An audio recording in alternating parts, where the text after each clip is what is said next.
दोस्तों ये कहानी है उस समय की जब पूरी दुनिया तबाह हो चुकी थी। दुनिया में कोई भी इंसान जिंदा नहीं बचा था, लेकिन किसी आइलैंड पर एक लड़का और 6 लड़कियां किसी तरह जिंदा बच गए थे और अब जनसंख्या को आगे बढ़ाने की जिम्मेदारी उन्हीं लोगों पर आ गई थी। तो कहानी की शुरुआत होती है और हम कमलेश कंगला और बिल्लो भुखमरी को देखते हैं जो ताबड़तोड़ मजदूरी कर रहे थे। लेकिन तभी बिल्लो भुखमरी को याद आता है कि वो अपनी क्लास के लिए लेट हो रही है। वो जल्दी से अपने कपड़े पहनती है और वहाँ से जाने लगती है और जाते वक्त कमलेश कंगले से कहती है वापस मत सो जाना। लेकिन कमलेश रात भर मजदूरी करके इतना थक चुका था कि वो वापस सो ही जाता है। थोड़ी देर बाद जब उसकी नींद खुलती है तो वो देखता है कि वह क्लास के लिए लेट हो चुका है। वो जल्दी से अपने कपड़े पहनता है और भागते हुए अपनी क्लास की तरफ जाता है और एंड मोमेंट पर जब क्लास टीचर गेट बंद करने ही वाला था कमलेश वहाँ पर पहुँच जाता है। टीचर कहता है कि तरीके शेक्सपियर ने कहा था कि 1 मिनट लेट होना 3 घंटे जल्दी आने से ज्यादा बुरा है। कमलेश कहता है कि मैंने तो नहीं सुना इस बारे में। आगे क्लास के दौरान उनका टीचर बबलू भंगार उनसे कहता है कि आज तुम्हारी फिलोसफी की क्लास का आखिरी दिन है और मैं जानना चाहता हूँ कि पूरे साल तुम लोगों ने क्या सीखा है। तभी एक लड़का दीपक दोगला कहता है कि फिलोसफी कुछ ऐसा है जैसे मजदूरी ना करके सिर्फ मुट्ठी मारी जाए, क्योंकि ये सिर्फ बकचोदी है और कुछ नहीं। बबलू भंगार कहता है कि जो दिन भर मुट्ठी मारते हैं वो ही सिर्फ मुट्ठी के बारे में सोचते हैं, लेकिन फिलोसफी उससे बढ़कर है। हम उसमें सिर्फ बकचोदी नहीं करते बल्कि रियल लाइफ की प्रॉब्लम भी सॉल्व करते हैं। जितने भी महान लोग हुए हैं जैसे न्यूटन, आइंस्टाइन, नरेंद्र मोदी, उन सभी लोगों ने पहले अपने दिमाग में एक्सपेरिमेंट्स किए, जैसे किसी प्रॉब्लम को इमेजिन करना और फिर उसका सॉल्यूशन ढूंढना।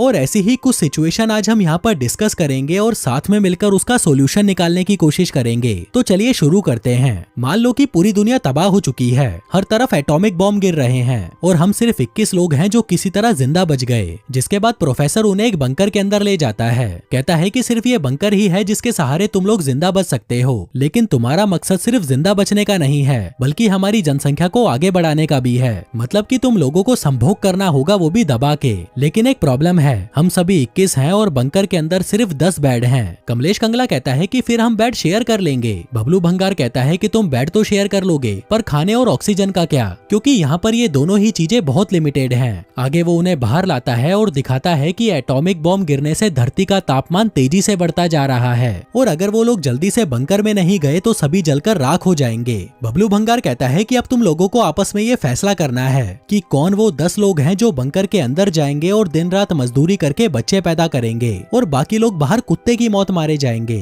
तभी बिल्लो भुखमरी कहती है कि मैं ये बकचोदी नहीं कर सकती, मैं तो घर जा रही हूँ। बबलू भंगार कहता है कि बेशक तुम जा सकती हो, लेकिन ये तुम्हारा टेस्ट चल रहा है और अगर तुम यहाँ से चली गई तो तुम्हें फेल कर दिया जाएगा। जो सुनकर बिल्लो भुखमरी की फट जाती है और वो वापस बैठ जाती है। बबलू भंगार कहता है कि चलो तुम्हारे लिए ये टेस्ट आसान कर देता हूँ। इस बॉक्स के अंदर तुम सभी लोगों के प्रोफेशंस लिखे हुए हैं, जिसके आधार पर तुम लोगों के लिए फैसला करना आसान हो जाएगा किसको बंकर के अंदर भेजना है और कौन बाहर रहेगा। जिसके बाद वो सभी उस बॉक्स में से एक एक पर्ची निकालते हैं जिसमें उन सभी के प्रोफेशंस लिखे हुए थे। कमलेश कंगला कहता है कि मैं एक ऑर्गेनिक फार्मर हूँ। बिल्लो भुखमरी कहती है कि मैं कंस्ट्रक्शन इंजीनियर हूँ। चिप्स नाम का बंदा कहता है कि मैं कारपेंटर हूँ। और ऐसे ही सभी एक एक करके अपना प्रोफेशन बताने लगते हैं। कोई म्यूजिशियन होता है तो कोई एस्ट्रोनॉट, कोई जुआरी होता है तो कोई सोल्जर। आखिर में जॉन कहता है कि मैं शायर हूँ, जिसको बबलू भंगार तुरंत गोली मार देता है। कहता है कि इस भीसड़ी वाले की कोई जरूरत नहीं। बिल्लो भुखमरी कहती है पर इसका मतलब ये तो नहीं कि तुम इसे मार दोगे। वो कहता है कि थोड़ी देर में तो ये वैसे ही मर जाता, तुम मौसम का हाल नहीं देख रही, थोड़ी देर में गर्मी इतनी ज्यादा बढ़ जाएगी कि इसकी खाल खुद ही इसके शरीर से निकलने लगेगी और ये तड़प तड़प कर कुत्ते की मौत मरेगा। मैंने तो बस इसे एक आसान मौत दी है। बिल्लो भुखमरी पूछती है कि तुम्हारा प्रोफेशन क्या है। वो कहता है कि मैं वाइल्ड कार्ड हूँ, मतलब मैं कुछ भी हो सकता हूँ। अब एक एक करके सभी लोगों के लिए वोट किए जाते हैं और जिसको भी ज्यादा वोट मिलते हैं वो बंकर के अंदर रह सकता है। टॉमी कहता है कि मैं म्यूजिशियन हूँ और मैं तुम लोगों का मन बहला सकता हूँ, लेकिन उसके लिए कोई वोट नहीं करता। और ऐसे ही हाउसकीपर, अमेरिका के प्रेसिडेंट, जुआरी, रियल एस्टेट एजेंट और भीख मांगने वाले को भी कोई वोट नहीं करता। तभी दीपक दोगला कहता है कि प्रोफेसर बबलू भंगार वाइल्ड कार्ड है और आखिर में यही बचे हैं। मुझे लगता है कि ये हमारे बहुत काम आ सकते हैं। बताओ इनके लिए कौन कौन वोट करेगा। और तभी सभी लोग अपना हाथ उठाते हैं, जिसका मतलब था कि बबलू भंगार भी उन 10 लोगों के साथ बंकर में जाकर फुद्दियां फाड़ेगा। जिसके बाद वहाँ पर 2 ग्रुप बन जाते हैं, एक जो बंकर के अंदर जाएंगे और दूसरा जो यहाँ पर रहकर रेडिएशन से जलकर मर जाएंगे। तभी कमलेश कंगला कहता है कि क्यों ना आखिरी बार हम एक दूसरे से अच्छे से मिल लें। जिसके बाद वो सभी अपने अपने पार्टनर के पास बैठकर आखिरी बार उन्हें गुड बाय बोलते हैं। वहीं बिल्लो भुखमरी कमलेश कंगले के पास आती है और वो दोनों एक दूसरे को चूसने लगते हैं। लेकिन तभी उन्हें धाए धाए गन शॉट की आवाज सुनाई देती है। वो लोग भागते हुए वहाँ पर आते हैं और देखते हैं कि बबलू भंगार ने ने उन सभी लोगों को मार डाला था जो बंकर के बाहर रुकने वाले थे। कहता है कि ये तो वैसे भी मरने वाले थे, मैंने इनकी मदद कर दी। तभी बिल्लो भुखमरी कमलेश कंगाल से कहती है कि मुझे ये भीसड़ी वाला बंकर के अंदर नहीं चाहिए। जिसके बाद सभी मिलकर एक प्लान बनाते हैं। वो बबलू भंगार से कहते हैं कि आप कुछ देर यहीं पर रुको, हम थोड़ा घूम कर आते हैं। लेकिन बहुत देर के बाद भी जब वो लोग वापस नहीं आते तो वह समझ जाता है कि उसका चूतिया कट चुका है।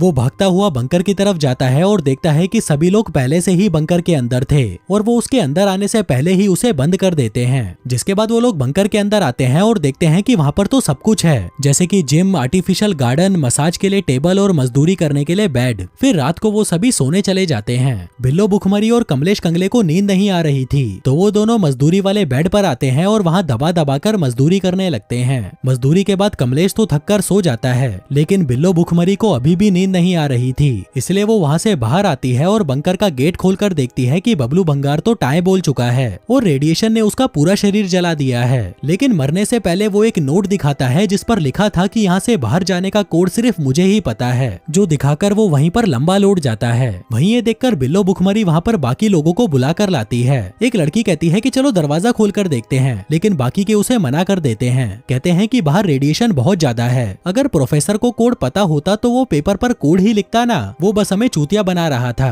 जिसके बाद वो सभी अंदर आ जाते हैं और धीरे धीरे वक्त बीतने लगता है। इसी बीच बिल्लो भुखमरी देखती है कि बाहर बबलू भंगार की बॉडी सड़ चुकी है और कुत्ता उसे खा रहा है। अब कुछ महीने और बीतते हैं और वो सभी बंकर के अंदर बोर होने लगते हैं। वहीं बाहर बबलू भंगार की बॉडी समय के साथ डिकम्पोज होने लग गई थी। फिर ऐसे ही एक दिन कमलेश कंगला और बाकी के लोग सोचते हैं कि चलो गेट खोलकर देखा जाए कि बाहर के हालात कैसे हैं। लेकिन जैसे ही वो गेट खोलने का बटन दबाता है वो गेट एग्जिट कोड मांगने लगता है और तब उन्हें पता चलता है कि भीसड़ी का प्रोफेसर सच बोल रहा था और उनके पास सिर्फ कुछ ही महीने बचे थे 1 साल पूरा होने में। इसलिए वो लोग उस गेट को खोलने की गांड फाड़ कोशिश करने लगते हैं। वो उस पर बंदूक चलाते हैं, लोहे के खंबे से मारते हैं, यहाँ तक कि हथौड़े से भी तोड़ने की कोशिश करते हैं, लेकिन उस दरवाजे पर झाड़ भर भी असर नहीं होता। फिर कुछ महीने और बीतते हैं और अब उन लोगों के पास खाने के लिए भी बहुत कम राशन बचा था और कुछ दिनों बाद वो भी खत्म हो जाता है। इसलिए उन लोगों को उनके पाले हुए कछुए खाने पड़ते हैं। फिर कुछ दिन और बीतते हैं और उनमें से 1-2 बंदे यूं ही टपक जाते हैं, जिनको बाकी के लोग उठाकर ले जाते हैं और उनको भी पकाकर खा जाते हैं। लेकिन जब इससे भी उन लोगों का काम नहीं चलता तो वो लोग आपस में एक दूसरे को गोली मार देते हैं और आखिर में बचे कमलेश कंगला और बिल्लो भुखमरी ऑक्सीजन खत्म होने से मारे जाते हैं। तभी चिप बबलू भंगार से पूछता है कि आपको वो कोड कैसे पता चला। वो कहता है कि तुम लोगों ने मेरे बारे में जाने बिना ही मुझे बाहर छोड़ दिया था। भीसड़ी वालों, मैं सिविल इंजीनियर हूँ और ये बंकर मैंने ही बनाया था। चलो कोई बात नहीं, मैं तुम्हें अगली सिचुएशन देता हूँ। पहले हम इंडोनेशिया में थे, पर अब हम पहाड़ों के बीच में हैं जहाँ पर बहुत सारे ज्वालामुखी फटने वाले हैं। यहाँ पर भी हमारे पास वही बंकर है और उसमें सिर्फ 10 ही लोग आ सकते हैं। कमलेश कंगला पूछता है कि फिर इस बार अलग क्या है। वो कहता है कि अपनी प्रोफेशन वाली पर्ची को पूरा खोल कर देखो, वहाँ पर कुछ और भी लिखा होगा। कमलेश कंगला कहता है कि मैं ऑर्गेनिक फार्मर हूँ, लेकिन साथ में एक छक्का भी हूँ। बबलू भंगार कहता है कि इसलिए तुम अब बंकर के अंदर नहीं जा सकते, क्योंकि तुम वहाँ पर कोई बच्चा पैदा नहीं कर सकते, तुम्हारी लुल्ली किसी काम की नहीं है। कमलेश कंगला कहता है लेकिन मैं अभी भी फार्मर हूँ और बंकर से बाहर निकलने के बाद सब्जियां उगाने में सबको मेरी जरूरत पड़ेगी, इसलिए मेरा जिंदा रहना जरूरी है। वहीं एक लड़की की पर्ची में लिखा था कि मैं एक डॉक्टर हूँ, लेकिन पिछले महीने जब मैं चाइना में थी तब एक डॉक्टर ने मेरी पिंकी बजाई थी, जिससे मुझे कोरोना हो गया। बबलू भंगार कहता है कि अब तो तुम 2 हफ्तों में मरने ही वाली हो, अगर तुम बंकर में गई तो सभी को वायरस से इन्फेक्टेड कर दोगी। वो कहती है कि ऐसा कुछ नहीं होगा, सभी मेरे दोस्त हैं और मेरे लिए ही वोट करेंगे, लेकिन कोई भी उसके लिए वोट नहीं करता, जो देखकर वो कहती है कि सभी साले भीसड़ी वाले हैं। जिसके बाद एक एक करके सभी लोग फिर से अपना प्रोफेशन बताने लगते हैं, जिसमें कोई कारपेंटर था तो कोई इलेक्ट्रिशियन था, कोई रियल एस्टेट एजेंट था तो कोई भिखारी था, कोई जानवरों का डॉक्टर था तो कोई केमिस्ट्री में PhD होल्डर था। लेकिन उन सभी में कोई ना कोई ऐसी दिक्कतें भी थी जिस वजह से वो लोग बंकर के अंदर ज्यादा समय टिक नहीं सकते थे। जैसे कि एक लड़की सिंगर थी पर उसे गले का कैंसर था, एक अमेरिका की सेनेटर थी पर उसका एक पैर नहीं था, एक बंदा म्यूजिक बजाता था पर वो डिप्रेशन का शिकार था। लेकिन फिर भी वो लोग उनके लिए वोट करते हैं जो बंकर में एक दूसरे के काम आ सकते थे। अंत में जॉन कहता है कि मैं अभी भी एक शायर हूँ, जिसको बबलू भंगार फिर से गोली मार देता है। कहता है कि ये चूतिया अभी भी हमारे किसी काम का नहीं। जिसके बाद सभी लोग फिर से 2 ग्रुप में बढ़ जाते हैं, लेकिन इस बार जो लोग बंकर के बाहर रहने वाले थे वो एक प्लान बनाते हैं। वो बबलू भंगार से गाड़ी की चाबी मांगते हैं और गाड़ी में बैठकर वहाँ से भागने की कोशिश करते हैं। लेकिन तभी वहाँ पर एक जोरदार धमाका होता है और उस धमाके के अंदर सभी लोग मारे जाते हैं। वहीं ये देखकर बचे हुए लोग जल्दी से भागकर बंकर के अंदर आ जाते हैं। फिर रात को बिल्लो भुखमरी को नींद नहीं आ रही थी। वो उठकर कमलेश कंगाल को ढूंढने लगती है, लेकिन वो अपने बिस्तर पर नहीं होता। वो उठकर दूसरे कमरे में जाती है और देखती है कि कमलेश कंगला और दीपक दोगला आपस में डंडे से डंडा लड़ा रहे हैं, मतलब कि संभोग कर रहे हैं, जो देखकर उसका दिमाग खराब हो जाता है और वो गुस्से में वहाँ से चली जाती है। कमलेश कंगला भी उसके पीछे जाता है, कहता है कि जानेमन बस एक बार तो मेरी बात सुन लो, लेकिन वो उसकी कोई बात नहीं सुनती और अंदर आकर सभी को बता देती है कि कमलेश कंगला और दीपक दोगला मजदूरी कर रहे थे। जो सुनकर दीपक दोगले की बंदी स्टेसी भी हैरान हो जाती है और तभी बाकी लोग भी वहाँ पर आ जाते हैं। बबलू भंगार कहता है कि अब हम सभी को बच्चा पैदा करने वाला प्रोसेस शुरू कर देना चाहिए। यहाँ पर 4 लड़कियां हैं और 6 लड़के हैं, लेकिन उनमें से 2 छक्के हैं, तो किसी को 3 तिगाड़ा काम बिगाड़ा करना होगा। इसलिए सभी अपने अपने पार्टनर्स चुन लो। जिसके बाद वो सभी अपने अपने मजदूरी वाले पार्टनर्स चुन लेते हैं, लेकिन बिल्लो भुखमरी अकेली रह जाती है क्योंकि उसका पार्टनर छक्का था। इसलिए वो गुस्से में बबलू भंगार के पास आती है और उसका हाथ पकड़कर उसे मजदूरी वाले कमरे में ले जाने लगती है। कमलेश कंगाल उसे रोकने की कोशिश करता है, कहता है कि मेरी जान ऐसा मत करो, लेकिन बिल्लो भुखमरी की ठरक अब चरम सीमा पर थी और वो कमरे में आते ही बबलू भंगार पर टूट पड़ती है। वहीं बाकी भी अपने अपने पार्टनर्स के साथ कमरे में धुआंधार मजदूरी करने लगते हैं। फिर सभी लड़कियां अपना अपना प्रेगनेंसी टेस्ट करती हैं और पाती हैं कि उनमें से कोई भी प्रेग्नेंट नहीं है। यहाँ तक कि बबलू भंगार भी बिल्लो भुखमरी के होल में गोल नहीं कर पाया। वो कहता है कि अगर ऐसा ही रहा तो हम सभी अकेले ही मर जाएंगे, दुनिया में कोई नया इंसान पैदा ही नहीं होगा, लेकिन हमें कैसे भी करके बच्चा पैदा करना ही है। इसलिए अब सभी लड़कियां अपने अपने पार्टनर्स बदल कर देखेंगी और अगर हो सके तो तुम लोग 2 या 3 लड़कों से भी अपनी पिंकी फ्लाई करवाओ, बस तुम्हें किसी तरह से प्रेग्नेंट होना ही पड़ेगा। स्टेसी कहती है कि मैं अपनी गुफा का पहरेदार किसी और को नहीं बनाऊंगी और अगर किसी भी भीसड़ी वाले ने मेरे साथ जबरदस्ती की तो मैं उसकी लुल्ली काट दूंगी। जो बात सुनकर बबलू भंगार गुस्से में बाहर जाता है और अपनी बंदूक लेकर वापस आता है, कहता है कि सभी कमरे से बाहर निकलो, बस ये गीण मरी की यहीं पर रहेगी। फिर जब सभी बाहर चले जाते हैं तो बबलू भंगार कमरे का दरवाजा बंद करके स्टेसी के पास आता है और कहता है कि तेरी गाइंड में दम है तो मुझे मार के दिखा, नहीं तो मैं तुझे अभी मार दूंगा। वहीं दीपक दोगला भी वहीं पर छुपा था और इससे पहले कि प्रोफेसर स्टेसी को मारता, दीपक दोगला उस पर हमला कर देता है। वो एक पेंसिल उठाकर उसके कान में घुसा देता है, जिससे प्रोफेसर की गाइंड फट जाती है। वो जल्दी से कमरे से बाहर आता है और बंकर के मेन गेट पर जाकर उस दरवाजे को खोल देता है, जिससे वो सभी लोग वहीं मारे जाते हैं। तभी चिप कहता है कि चलो एक बार और करते हैं, लेकिन बाकी के लोग अब इस बकचोदी से परेशान हो चुके थे। तभी कमलेश कंगला कहता है कि मेरा बबलू भंगार से एक सवाल है, जब आप मुझे पर्ची निकालने के लिए दे रहे थे तब आप खांसे क्यों? और बिल्लो भुखमरी के वक्त भी आप खांसे थे, लेकिन हमारी पर्ची निकालने के बाद आपको अभी तक खांसी नहीं आई। वो कहता है क्योंकि मैंने कप सिर्फ पी लिया था। कमलेश कहता है कि मैंने तो नहीं देखा।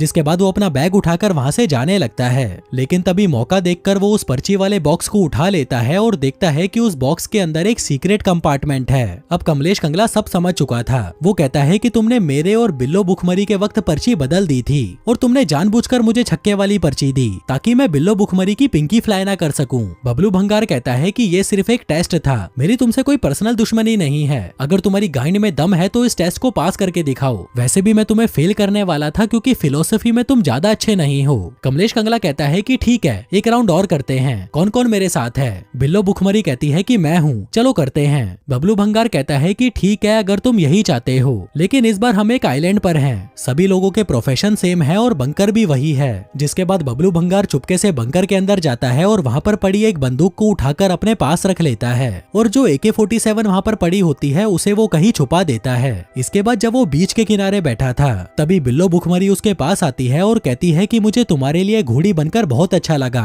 क्या मैं तुम्हें हक कर सकती हूँ? वो कहता है कि हाँ जरूर और उसे गले लगा लेता है। आगे बिल्लो भुखमरी सभी लोगों के पास आती है और कहती है कि इस बार मुझे ये फैसला करने दो कि कौन बंकर के अंदर जाएगा और कौन बाहर रहेगा। तुम सभी मुझे अच्छे से जानते हो, तुम्हें पता है कि मैं कैसी हूँ। अगर तुम्हें लगता है कि मैं सही फैसला कर सकती हूँ तो अपने हाथ उठाओ, जिस पर वो सभी हाथ उठाते हैं। जिसके बाद बिल्लो भुखमरी उन सभी लोगों को चुनती है जिन्हें पिछली बार बाहर मरने के लिए छोड़ दिया था, जिसमें हमारा मशहूर शायर जॉन भी था।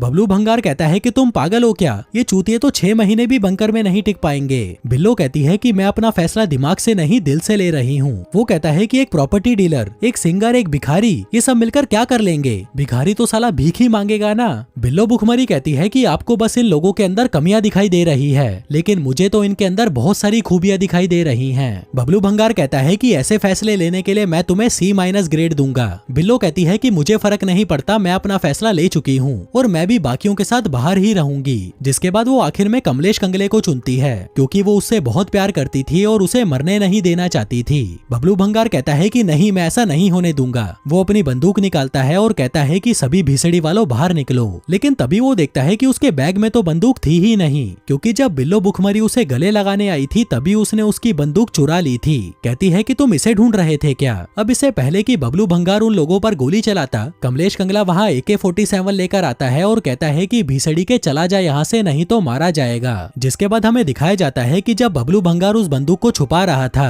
तभी कमलेश कंगला वहीं छुपकर बैठा था। बबलू भंगार कहता है कि तुम मुझे नहीं मार सकते, सिक्योरिटी कोड सिर्फ मुझे पता है। स्टेसी कहती है कि वो 6969 है, मैंने वो देख लिया था जब तुम दरवाजे को खोल रहे थे। अब बबलू भंगार के पास और कोई चारा नहीं था, इसलिए वो वहाँ से खिसक लेता है। वहीं कमलेश कंगला बिल्लो भुखमरी को अंदर आने के लिए कहता है, लेकिन बिल्लो आने से मना कर देती है। कहती है कि मैं अपने साथियों के साथ ही रहूंगी। जिसके बदले वो चिप को अंदर भेज देती है। कहती है कि हमारे पास अभी भी एक मौका है, हम एक ऐसा आइलैंड ढूंढेंगे जहाँ पर कोई खतरा ना हो। तभी चिप बिल्लो को बोट की चाबी देने के लिए अपने पास बुलाता है और बिल्लो जैसे ही अंदर आती है वो उसे खींचकर अंदर कर देता है और गेट बंद करके खुद बाहर आ जाता है। जिसके बाद वो सभी लोग बोट में बैठकर वहाँ से निकल जाते हैं। उधर बंकर के अंदर बाकी लोगों का भी बहुत अच्छा टाइम पास हो रहा था, क्योंकि कोई जादूगर था तो कोई जुआरी था, कोई एक्टर था तो कोई सिंगर था। जिन सब लोगों के साथ हंसी खुशी एक साल कब निकल गया पता ही नहीं चला। और इसी बीच कभी कभी कमलेश कंगला बिल्लो भुखमरी को बजा भी लेता था। अब ऐसे करते हुए एक साल बीत जाता है और वो सभी लोग बंकर से बाहर निकल के देखते हैं कि भीड़ के लिंड यहाँ पर तो कुछ हुआ ही नहीं, सब कुछ पहले जैसा ही है। मतलब कि वो सभी अपने आप को जिंदा रखने में कामयाब हुए थे, जो जानकर वो सभी बहुत खुश होते हैं। लेकिन फिर एक दिन एक मिसाइल आकर सीधा उनके आइलैंड पर गिरती है, जिसको देखकर कमलेश कंगला कहता है कि अब वक्त आ चुका है दुनिया को अलविदा कहने का। जिसके बाद वो उस मिसाइल का बटन दबाने ही वाला होता है कि तभी बबलू भंगार वहाँ पर आ जाता है, जिसका हुलिया पूरी तरह बदल चुका था। कहता है कि तुम सभी मेरे हाथों ही मरोगे। कमलेश कंगला पूछता है कि तुम जिंदा कैसे बच गए? वो बताता है कि मुझे गुफा मिल गई थी, मुझे लगा कि मैं वहाँ पर रेडिएशन से बच जाऊंगा, लेकिन कुछ महीनों बाद मैंने देखा कि यहाँ पर कोई तबाही नहीं मची और सब कुछ नॉर्मल है। लेकिन इस एक साल में मेरी जिंदगी कुत्ते से भी बदतर हो गई, वो भी तुम्हारी वजह से। इस बंदूक में सिर्फ एक गोली है और वो मैं तुम्हें मारूंगा। लेकिन तभी बाकी सभी लोग एक एक करके कमलेश कंगले के सामने आ जाते हैं और फिर कमलेश कंगला उस मिसाइल के बटन को दबाकर उन सभी को मार डालता है। दीपक दोगला कहता है कि हम सब तो फिर से फेल हो गए। और चिप, तुम बोट लेकर चले गए थे ना, उसके बाद क्या हुआ? वो मुस्कुराता है और कहता है कि हम लोगों ने एक ऐसा आइलैंड ढूंढ लिया था जो पूरी तरह सुरक्षित था। वहाँ पर बहुत सारा खाना और पीने के लिए साफ पानी भी था। लेकिन वहाँ पहुँचने के बाद पता नहीं कैसे मुझे छोड़कर बाकी के सभी लड़के निपट गए। जैसे किसी को मछली खा गई तो कोई पानी में डूब गया और किसी के सर पर तो नारियल गिरने से उसकी मौत हो गई। खैर आखिर में मैं और ये 6 लड़कियां ही बची थीं और अब पॉपुलेशन को आगे बढ़ाने की जिम्मेदारी हम लोगों पर थी। दीपक दोगला पूछता है कि तुम 6 लड़कियों को एक साथ कैसे बजाते थे? चिप कहता है कि मैं हफ्ते में 6 दिन 6 अलग अलग लड़कियों की मारता था और फिर एक दिन आराम करके अगले दिन फिर से उनकी मारता था। जो सुनकर सभी लोग हंसने लगते हैं और बबलू भंगार की गींड जल जाती है। कहता है कि क्लास अब खत्म हुई, जिसके बाद सभी लोग वहाँ से अपने घर चले जाते हैं। थोड़ी देर बाद बिल्लो भुखमरी वहाँ पर आती है और बबलू भंगार से कहती है कि तुम्हें कमलेश कंगले से जलना नहीं चाहिए था, उसे तो ये भी नहीं पता कि तुम मेरी पिंकी बजाते हो। उस बेचारे को लगता था कि वो मेरी गुफा का इकलौता पहरेदार है, लेकिन अब मैं उससे प्यार करती हूँ और हमारे बीच में जो कुछ भी था मैं उसे खत्म करना चाहती हूँ। जो कहकर वो उसे किस करती है और वहाँ से चली जाती है। आगे बबलू भंगार अपने कैबिन में आता है और वहाँ पर रखा एक आखिरी सैंडविच खाता है। जिसके बाद वो अपना ड्रॉर खोलता है जिसमें गन पड़ी हुई थी और तभी हमें एक गन शॉट की आवाज सुनाई देती है, जिसका मतलब था कि बबलू भंगार ने खुद को गोली मार ली थी। और दोस्तों इसी अजीब सी एंडिंग के साथ ये कहानी यहीं खत्म हो जाती है। धन्यवाद।